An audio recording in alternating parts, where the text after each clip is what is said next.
Hello everyone, welcome to day 3 of our SAT Math Prep questions. Remember, we are solving 20 SAT Math Prep questions, one for each day. So today is day 3. My name is Dr. Jide from Advantage Tutoring, and in day 3 we have this question.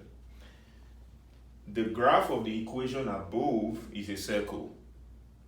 What is the area in square units of this circle? So this equation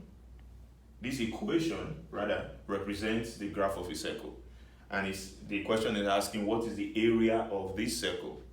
Now, first things first, what is the formula, the equation of a circle? The equation of a circle is this: x minus x1 squared, and make this like that, plus y minus y1 squared equals r squared, where x1 and y1 are the coordinates of the center of the circle, and r is your radius.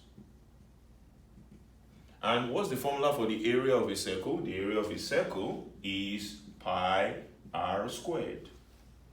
So once we find the radius of this circle, we can get the area. Okay?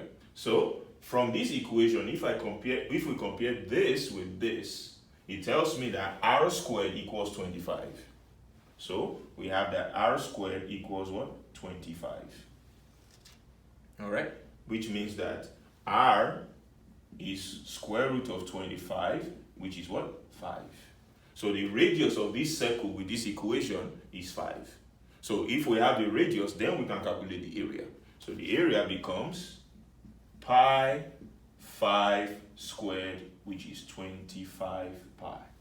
So the area of this circle is 25 pi.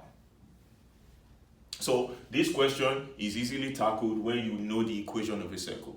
X minus x1 squared plus y minus y1 squared equals r squared, which is the radius. Comparing this with the actual equation you have, you realize that r squared is 25, and from there you solve it. All right. Thank you so much for joining me on today's episode of SAT Math Prep. I'll see you in day 4. Don't forget to subscribe and turn on your notifications for subsequent videos. Thank you.